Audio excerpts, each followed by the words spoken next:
we can't have an oversimplified conversation about the manosphere either, right? Because there are some good things that come out of this space. The problem is that they pale in comparison to the harm that can be done and is often done out of this space.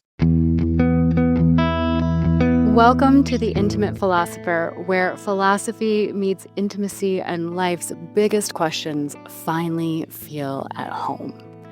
I'm Dr. Emma Smith. I'm a licensed professional counselor, certified sex therapist, and existential philosophy nerd, inviting you to join me for an after-hours conversation. This is a space to slow down, pour a glass of wine, or maybe a cup of tea, and explore the messy, beautiful intersections of meaning, connection, desire, and being fully human. This is the place for real conversations about the parts of life that don't fit neatly into a box. So, grab your glass, get comfy, and let's dive in. Hi, friends, and welcome back to the Intimate Philosopher podcast. I am so excited to be back with you all, and I am joined by my favorite co-host, Alivia. Hi. So I have to say, I am so grateful that while I was out, that I was able to entrust the podcast to you. I thought that episode was so great about sharing how we kind of navigate being apart and, what it looks like to navigate when you both have careers and lives that don't stop just because one person is traveling. So thank you so much for that. Yeah, you're welcome. It was fun to do. It was interesting to be on that side of it and realize just how much work goes into thinking about and planning and writing what you're going to say and how you have to start and stop. And you might not know that if you just listen to this podcast. And if you haven't done your own podcast, it is a lot of work. And I've only been on the back end until this time. And so it was fascinating to be on that side and just realize uh, experientially how much work you put in. Oh, yeah, thank you. Yeah, it's really interesting how much more, I don't want to say that it's more enjoyable because I think that both are enjoyable, but there is so much more candor that's available when you're with someone. And so I'm like, oh, now I understand why so many people do interviews because one, I think they're more interesting to listen to, but also they're easier to do than try to put out like a thesis that I'm gonna try Yeah. to keep people's attention for however many minutes. Yeah. I mean, I don't know that it's more candor, though. I think you're very truth telling in your podcast. I think you're very upfront. I think maybe it's more spontaneous. And so you get some different reactions Yeah. and like different spur, like, one person says something and it spurs something that you wouldn't necessarily have thought of yourself. Okay, that's fair. That's fair. Yeah. But you were gone for what I said was probably your favorite conference. I don't actually know if that's true. How was it? It was amazing, and, yeah, so it was the Psychotherapy Networker conference, and it is my favorite conference, and I actually did a whole episode. I just got done saying that solo episodes aren't as fun to do as interview ones, but I wanted to capture this one was particularly moving for me personally, and I wanted to get home and I wanted to capture that before I fell back into the rhythm of, like, regular life and, the essence and the grit from coming home from that had kinda worn off, so I did record one, and so I think we'll probably release that next week because I don't wanna wait too long, but also I wanted to do this one. Yeah, I think this one is timely, and like you said, you already recorded your kind of take from the conference or what you got from that or your experiences, and so now it's done in that sense. I mean, I still have to edit it, but it is you don't have to remember it in the gritty kind of here and now way. Exactly, exactly. So, what's really interesting about that is that some of the stuff that I found was so meaningful. I will be talking about some of that today because it segues nicely into our topic today, which is the documentary that my clients and my friends and people I barely know on the internet have been asking me if I have seen yet, which is the Netflix documentary Inside the Manosphere that was, I guess, written and produced by Louis Theroux. And he's the guy that's also in it that goes and interviews all these manfluencers. Is that what they call? I don't know what they call them. I don't know either. So, yeah, so we watched this a few days ago and I did my homework. So thank you for assigning that to me, everybody who asked me about it. And I thought it would be great to kind of come in and give our take on it because there's been a lot of opinions shared about this documentary. But, Olivia and I see things a little bit differently and through this lens of existentialism and relationships and finding the balance between all of these tensions that we're always dealing with. And so I thought it would be really fun to kind of, do this with her and share our reactions with you all. Well, and I think too, it's interesting because, with this move to Nashville for us, you have started working with far more men than you did in DC. And so that feels like it's relevant to this too. Yes, so many men. Which I'm actually enjoying. When I was back in DC, I was telling some of my old colleagues about this, and they were like, "Oh, how's that going?" And I was like, "No, it's actually really great. I am learning a lot. I am appreciating a lot, and I also think I'm doing really good work. And these guys are doing really good work. And to be fair, it's self-selected, right? Like they are finding me online and saying, "Hey, I would like to work with you." So obviously, um, even if they have a wide variety of backgrounds and even political ideations and affiliations, they are still choosing to work with me. So there's something about what I'm offering that they are interested in and intrigued by. So it's not completely surprising that it's working out well because when people self-select in, I think it tends to work out better.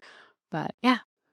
What's really interesting about that is that, why is it that some men are going to self select into working with you and some men are going to self select into the manosphere, right? Mm, Because these men, and maybe they're in different places in life. I think a lot of your clients tend to be, I think this is true, middle aged. And many of the characters in the documentary, particularly the targeted characters, are younger men, I believe.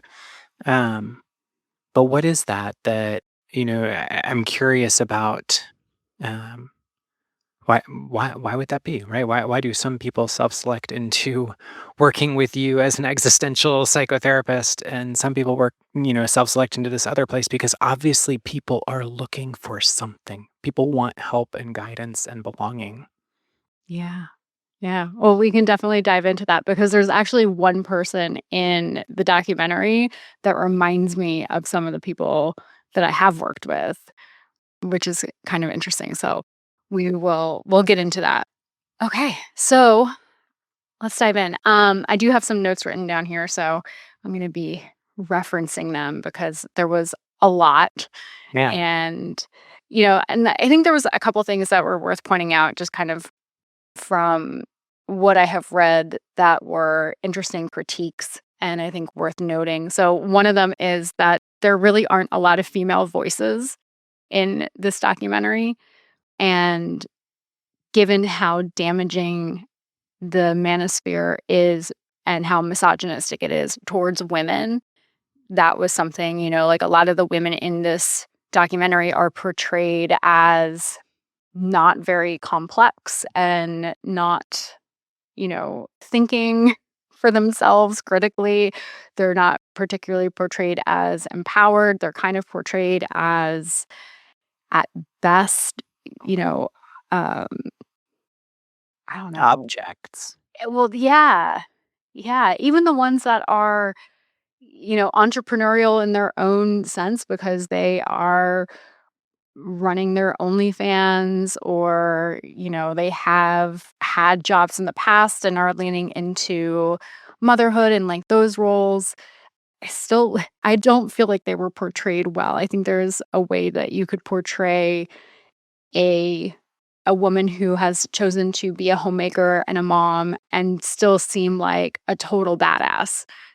Yeah, and I think to be fair, I don't think that was the documentarian's choice, right? Like the one moment really that I recall where he had the ability to have an unscripted conversation with a woman, I think it was in Myron's podcast studio, that relatively quickly went sideways. And I think we both looked at each other like, oh, this is actually kind of scary, right? Like, what's going to happen as a result of this, right? I think that the portrayal of women as objects was really due to the control of the men who are doing the podcasting or who are doing, the men who are part of this manosphere. Mhm. Yeah, absolutely. Absolutely. I'm sure we'll go into more of that. The other critique that I've seen was just who was left out of this. And even I was thinking that there would be more people portrayed. And it really ends up being there's like 4 or 5 people.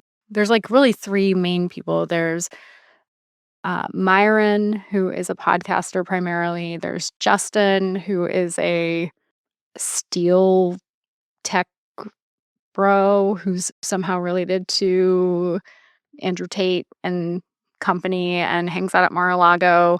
And then there's HS, who is from the UK originally and was mostly filmed in Marbella, right? Which I think is Spain, right?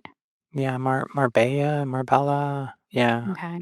And then there's like a couple other characters that are kind of popping in Yeah. and out, but those were the ones. And so what was really interesting to me was, they had to probably pare this down, and I understand that.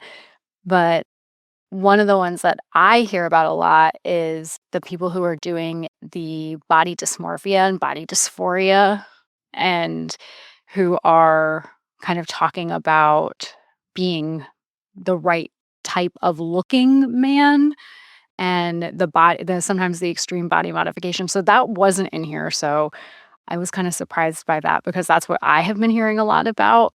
And so this one was more about the podcasters and the, I don't know, OnlyFans grifters.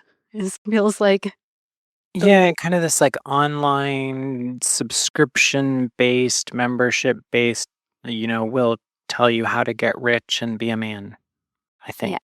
yeah. So anyway, so what stuck out to you? I guess let's start there. I mean, the first thing that I have written down was that scene where Justin Waller is talking to these two young men, and he says, there's two things that I want to tell you, and the first one is I love you. Mm, And you know, I think what I said after that short interaction was, like that's like cocaine, right? mhm, In this, what is it like? And it was very genuine, right? That is how it came across to me. It didn't sound forced. It wasn't showy. It felt genuine, like this, like you got the sense that he did care about these young men, that like he saw himself in them, in some way, and was like, no, like I love you, and was trying to make a difference, mhm. right, in their lives in some way, or believes he is making a difference, wants to be making a difference in their lives in some way. And I just thought that was so interesting. I mean, it was kind of shocking actually, because I think we so rarely let men have the space to have emotions like that or to say things like that. Like that doesn't happen in a meaningful way, right? I think you'll get this, oh, like love you, man, kind of thing, but it's not. It's almost like I don't want to lean too much into that, Mhm. but this was very leaned into. Um, Yeah, that was a shocking moment for me too, because in some ways I think he's one of the ones that comes across. Maybe part of what is so scary about him is that in many ways he is quite likable and personable. And there's this, these two young men are talking about how they look up to him and how they feel like he's been there for them, even though it doesn't seem like they've actually had in-person interactions before. Like, I didn't get that impression that there is actually like a personal relationship. But then he says, "I love you." What was the second thing he said? He said, "You can do anything in this world that you wanna do." Oh, that's right. Yeah. And like when you learn about the backgrounds of these two guys, well, they focus on the one guy, you know, no father in the home, um, person of color, right? I think was Latino of some sort, and uh, you know, had battled homelessness and poverty and, probably other things that go along with that, food insecurity, probably.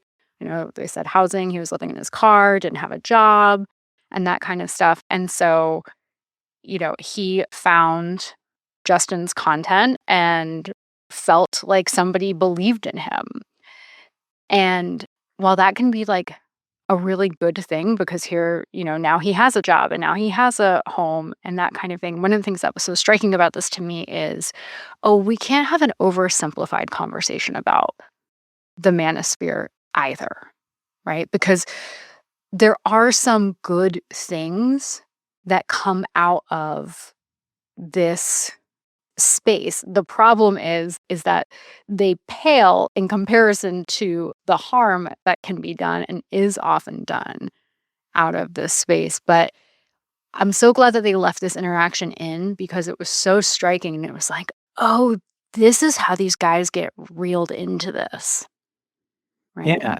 I mean, I think so. I think that several of the things that you and I have talked about where there were some clear kind of demographic characteristics of people who end up getting targeted by this or who end up falling into this where there is some economic insecurity, there's probably some identity insecurity, there is this, what does it mean to be a man if I can't find a job or if I can't get a job, or there's this I think many of them talked about not having fathers around, and so if you don't have a role model, Mhm. then when you're presented with one, you might latch on to that person. I think we all latch on to role models that we think are going to be that look like somebody we want to be like, right? And I think when you look at, in particular, in this documentary, you've got Justin Waller who started out in steel, and he has this whole like, his own kind of, I think the kids would say lore, or his own mythos of, I started by myself. I could do this. You could put me anywhere in America, and I would be, I think the phrase he used was, I would be slinging steel in 24 hours. Mhm. Right. He built this company and he says, now I'm worth $30 million or so. And it's hard to imagine if you're a young man who's struggling that he's got a wife and kids and a house and a Lamborghini, and what's not to like, right? Like, Mm. what's not to want to be like in that? And then to have him have this fairly genuine interaction, like, I love you and anything you want to do in the world, you can do. That's significant. Yeah. Yeah. No, it really is. I mean, you know, from working with men more recently, I have come to appreciate who shows up. So, like, when I am doing my intakes with people, there's there's the, okay, so why are you coming in? What's the problem now? But I always do a really thorough history of like, how did you grow up? And one of the questions that I ask is it's bracketed into three levels. And it's, elementary school, basically like middle and high school, and then young adulthood. And I say, in each of those time periods, who could you turn to for comfort and support? And so I'll ask them, who could you turn to for comfort and support? And I am shocked at the number of young men who say, I don't know. And like they actually have to think about it. right? And most of the women that I work with will say, mom or an aunt or grandma or, like it doesn't necessarily matter like who it is, but they can actually come up with somebody who's showing up for them in some way. And for these guys, a lot of the times it's, I don't know, or if they were lucky enough to play sports, like football coaches, right? Football coaches, lacrosse coaches come up so often. And, I'm like, okay, so these are, men who either don't have anybody or they are completely dependent on somebody happening to be there, Yeah. right? Like you happen to be good enough at football to make the team, The one that doesn't come up as much, and I think this might just be like, my demographic or whatever, is pastors. Like, I expected that because Interesting. we live in the Bible Belt, like, I thought that I would get a lot more people saying, like, youth pastors or whatever since there's such a heavy emphasis on them, but they typically come up more in the trauma end of things, if they come up at all, than they do on the who was there for me growing up. I just thought that was kinda interesting. I think that there's a big moral lens with that, right? Like where there's something about a sport environment that feels maybe a little bit more permissive, where you're kind of in the grit of things and everybody's kind of struggling a little bit. There's not quite the moral layer. It's really about the hard work. Um, and so I think that there's a little bit less the barrier to talking about something difficult is lower, I think, in sports than it is in church. Wow, fascinating. That's always so fascinating to me because, as most people know by now, I grew up Catholic, and so we didn't have youth pastors, and nobody was talking to the priest. Like, Yeah, and I grew up in an evangelical Christianity, and so that was a whole different thing. yeah, yeah. So, okay. So, I think anything else to say on the father figure piece? I mean, I think one of the things potentially that's relevant is, and this is, I mean, the phrase that I used was like the kernels of truth in all of this, Mm, right? You have these men that show up, and it's not like right off the bat, there's all of this crazy, horrific things that they're saying necessarily. I mean, I guess it depends on what podcast episode you wander into or what clip you find, but you can get pulled into this from a lot of different ways, or you can see a lot of different things. Um, but I think this idea of it's not all some crazy, terrible, awful thing. It's you can get pulled into this by somebody saying, I love you, and you can do anything you believe in or anything you want to do in the world. yeah. Well, and I think, what makes it dangerous is what comes next, Right. right? Like, so I was reading something because, you know, when I was thinking about this and I was thinking about, like, in this documentary, they go on to kind of show the grift that happens later, right? Especially with some of these other guys, and they're spouting conspiracy theories and they're spouting all of this other stuff that, for somebody who is not in this realm, it sounds ludicrous from the get-go.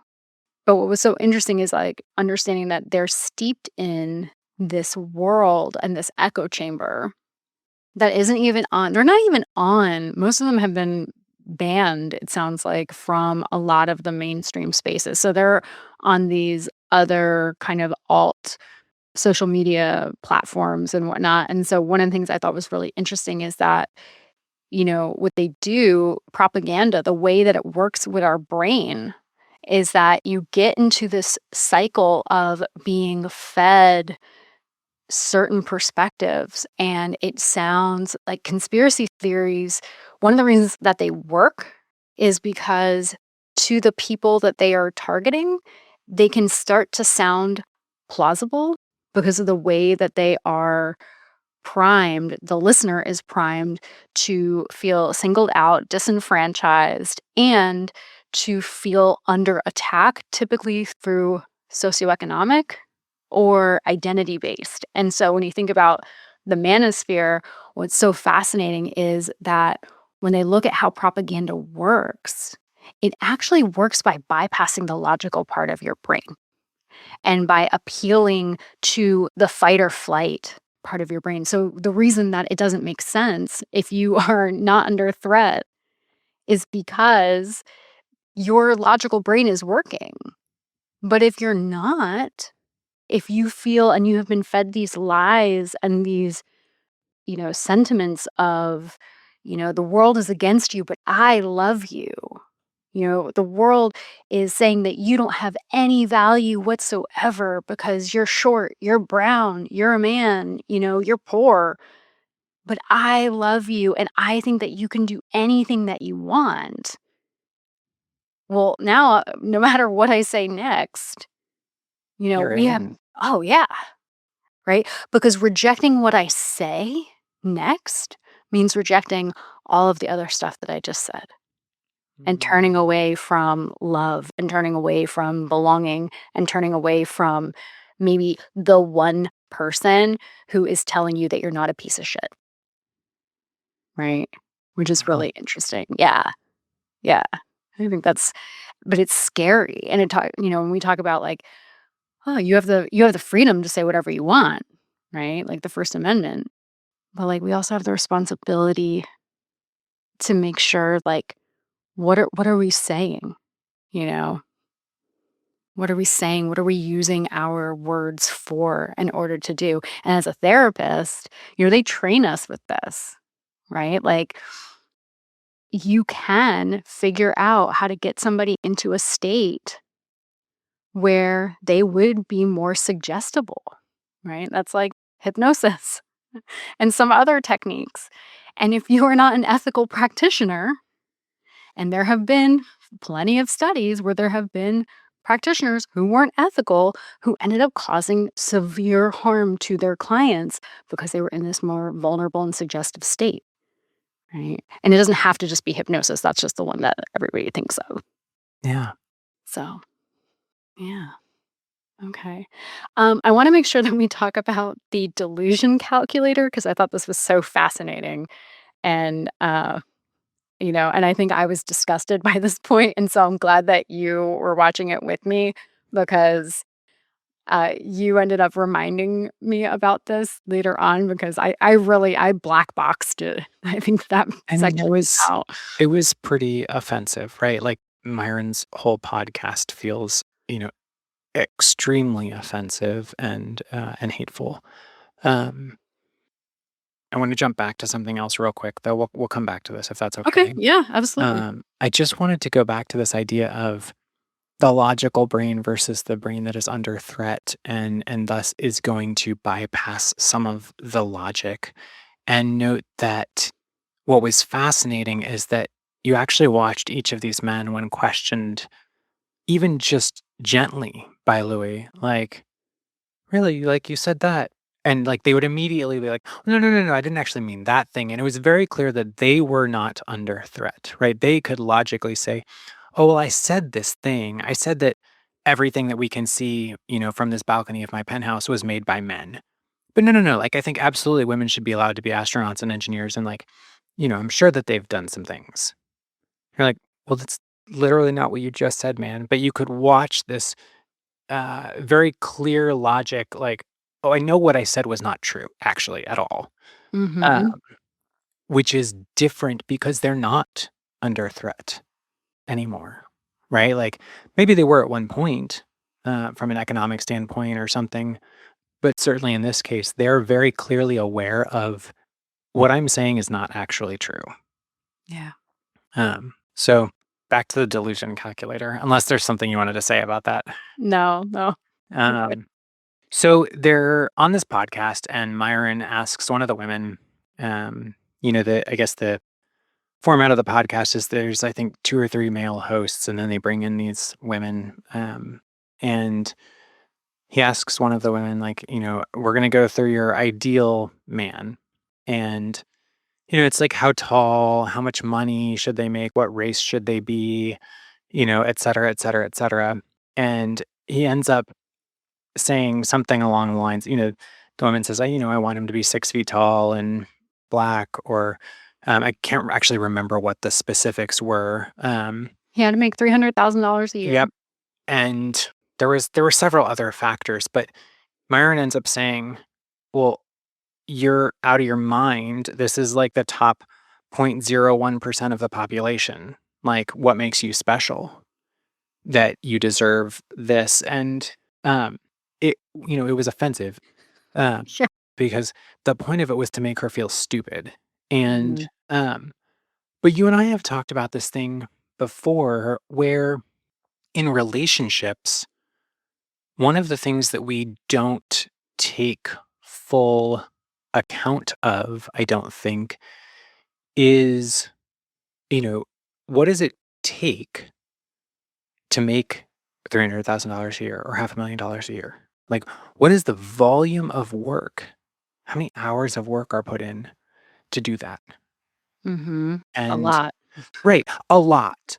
And so, what is the expectation of that partner's ability to be present in the family? And before anybody wants to be like, we're letting men off the hook, or whatever, like, that's not the case, because I think we have seen this for generations of, we've not counted women's work, right? Like, what, you want somebody to keep your house clean and have, good food that's homemade, and the kids are taken care of and taken to all their things, and like, da da da da da. How much time goes into doing that, right? Mhm. This isn't to say that, like, we expect too much of men, in that they would spend all of this time and effort working outside the home and then also being participants in the home. It's to say that, like, the modern world is hard. Yeah. Well, And and there's women that are working and making $300,000 a year and crushing it, and, like, they're busy. They're yeah, super busy. yeah. Yeah. But I think it is interesting to think about, and this is the kernels of truth thing, right? Like, the kernel of truth is that, like, it is an enormous amount of work for somebody to go out and make, $250,000 a year, $300,000, $500,000 a year. That doesn't happen with, like, a 35-hour, 40-hour a week job. That's just not how that works, unless you have generational wealth. Maybe that's different. But if you're trying to go out and make that money, that takes 80, 90, 100 hours a week, right? Like, this is a whole thing. And the same thing is true for somebody trying to run a household, that takes an enormous amount of time and effort to do. So, there's this kernels of truth thing that can suck you in and be like, I recognize some of that. And, he makes the woman the enemy in this, that, like, they have this absurd expectation. You could just as easily make men the enemy and have it be an absurd expectation that, my spouse who is at home is able to keep things clean and kids taken care of, and, food and da da da da da. The point isn't to make somebody feel stupid. The point, I think, from our perspective, is to say, like, relationships are challenging because everybody's trying to work hard. There's a lot of work that's required to build a thing together. And I bring that up because you do a lot of couples therapy. Mhm. And so this, how do you build a relationship? And there has to be some truth telling and some acknowledgement of the work that everybody has to put in to make this work. Yeah. Yeah. Well, and I do a lot of couples therapy, and this didn't come up at all in the documentary, but, like, most, if not all, I would say an overwhelming majority of my couples are dual income earners, right? And so there's this idea of, like, okay, you think that uh your partner, your spouse should stay at home. Well, that's going to put a lot more pressure on you, often sir, to be able to provide, because, like, the American quality of life is not attainable on a single income for most people. Yeah. For most people. And so that means that most people, by these guys' logic, most people are, failing. right? And most men are failing. So, like, the abuse is coming from inside the house too, when these guys are talking about, like, what it takes to be successful and punching down on the girls too. And we haven't even gotten to the part where they profit from the labor of women in a very uh, formal way. Like the number of these guys who are OnlyFans managers, and I'm not familiar intimately with how OnlyFans works, but apparently you need a manager at some point. And these guys are managers and they take a cut of the content that these women are producing. And at the same time, they're punching down on these women for producing that content. Well, sir, what? Right? So, yeah, I thought that was really interesting. Yeah, I mean, we talked a lot about the blatant hypocrisy of, kind of do what I say, not what I do, Mhm. right? And the disconnect between the views that they espouse and what they actually believe. I thought in the documentary, Louis mentions at the very end, there's this scene they had set the cameras up before he came in or whatever. And, there's this scene of the guy, HS, like, wiping up the floor for his mom. And the persona that he puts on is like, you can never imagine him doing something for a woman, Mhm. regardless of who that woman is. Like, the persona is that women exist to serve him. Yes. Yeah. And then in real life, when his mom's like, "Clean up the floor," he's like, "Okay." Yeah. Right? Like, "Don't embarrass me." Like, "Our house needs to be clean when this guy comes in."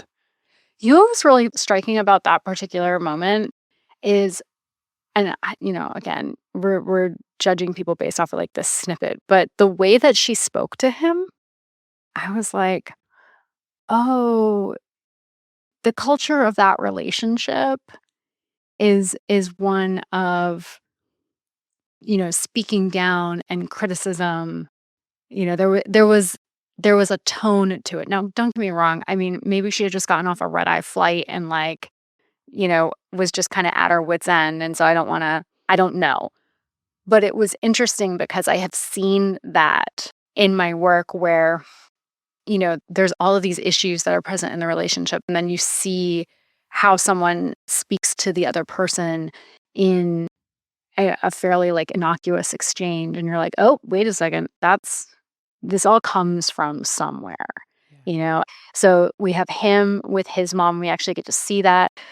There's a lot of absent fathers in this. There's at least one person whose mother had what sounded like some pretty severe mental health issues going on and abuse that had happened, right? And so, again, not an excuse, but, when I was at the conference, Terry Real was there, and I actually got to hear him speak live, which was so incredible. And he said, something that was, I just think rings so true, which was that, what women want in their male partners, right? The emotional availability and the attunement and the presence, we have also spent decades beating out of boys, right, in our culture. And so there's this idea of like, if you think about it, that is a no win, right? So when you're a little kid trying to figure it out and like be who people are expecting you to be for, I don't know, survival and love and acceptance and belonging, and then to grow up and like, God forbid you actually, ace that assignment, and then to grow up and say, but you're not present, but you're not emotional, but you're not soft. It's like, I- well, I just spent my childhood learning how not to be that. And of course, these guys aren't saying that because they don't know. But it was something that Terry was talking about in terms of like, hey, we really have to look at the culture as a whole and say, these expectations aren't unreasonable, but we do have to realize like maybe we have to take some ownership collectively for why aren't people able to show up this way? Yeah, Why have the rules changed? Yeah, I mean, it makes me think of veterans coming back from, from combat, right? Or once they get out of the military, we've taught people how to be warriors and to fight. And when you come back to the real world where that's not welcome, what do you do? Right? Mhm. Again, it's not an excuse for somebody to be violent, but there is some sense of ownership around, like, oh, we may have created a culture that values this. I think one of the things that really struck me too was in every case, every man in this documentary that, well, the main characters of it, I should say, Mhm. when Louis asked them questions, they were visibly uncomfortable because he doesn't posture. He's just like this middle aged dude asking questions like, yeah, what about that? And, there were a bunch of different reactions to that, but it was all like, oh, you're not going to fight me. You're not angry at me. They didn't know what to do with this kind of authentic male presence who was just like, "Oh, what about this?" Or "That Mhm. doesn't seem you said that thing, but I'm not sure I'm pretty sure that you're wrong about that thing," and but not in a combative way, just in a, "I'm pretty sure that that's wrong, and I'm pretty sure that you actually know that that's wrong." And the visible discomfort with this older male figure who was clearly very comfortable in himself Mhm. was fascinating to watch. Because he's not an alpha male character in the traditional Manosphere way. No, not at all. Not at all. Yeah, and he was completely unbothered by not being that too, which I think was blowing their minds a little bit. Yeah, well, and I think in that way, he actually owned the room, Mhm. and that's discomforting when somebody who is, I think in their eyes, not their equal. He's poorer than them, he's weaker than them, he's, take your pick of less manly characteristics, quote. On paper, I'm sure that he would have less manly characteristics, but in a room, he was the one who was comfortable with himself, and you can't shake somebody who owns their own self. Yeah. Uh, so I thought that was really fascinating to see the discomfort and like almost unmooring that happened of these men when confronted with that. Yeah, And you wonder, absolutely. like, what would it have been like if they had had a dad like that? Mhm. I mean, I have no idea if Louis has kids or what kind of a dad he is, but just this idea of a presence who's like very comfortable in himself and doesn't need to prove anything to anyone. Yeah. Yeah, no, that was really interesting for sure. For sure.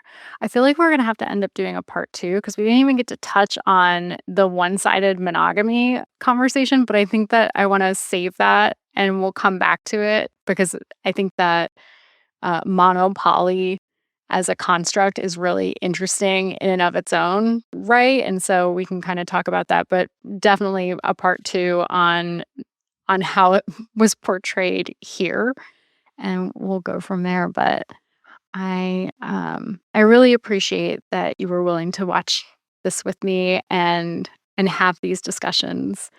Yeah. I mean, I guess my last parting comment on it is overwhelmingly it was sad. Yeah, I agree. That is what I walked away with as well. And like a discomfort for watching people. Maybe it's not be in pain, but like at some point they were in pain. And then and then watching them do so much secondary and tertiary damage to a whole generation potentially of other people as a Mm. result, you know? And yeah, it was really, really sad for sure. I agree. Okay, well, On that on note, that happy note, um, yeah, on that happy note, I mean, I think, would you say, I guess we can leave off with this. Would you say it's worth watching? I mean, I think if you have young men in your life or you want to understand at least what some people are being exposed to, it's absolutely worth it. Yeah, I don't know if I would watch it again though. That was a hard 90 minutes to get through at the same time. Yeah, it was sad and it was scary and also kind of in this it's irresponsible to look away, if you have Mhm. the capacity to hold it. I think that you and I feel very strongly that part of our responsibility in the world right now is to bear witness to what is happening. Yeah. 100%. Well, thank you so much for being on again. And I know that this is going to be a more regular thing. And to all of our listeners, thank you for joining us for this conversation. And if you have seen this documentary, if you've watched it, we would love to hear your thoughts. So please shoot me a DM on Instagram at the Intimate Philosopher Podcast, right? Or Emma Smith, PhD. And I would love to hear your thoughts because I think it's important. And, I know that we have listeners who are boy moms.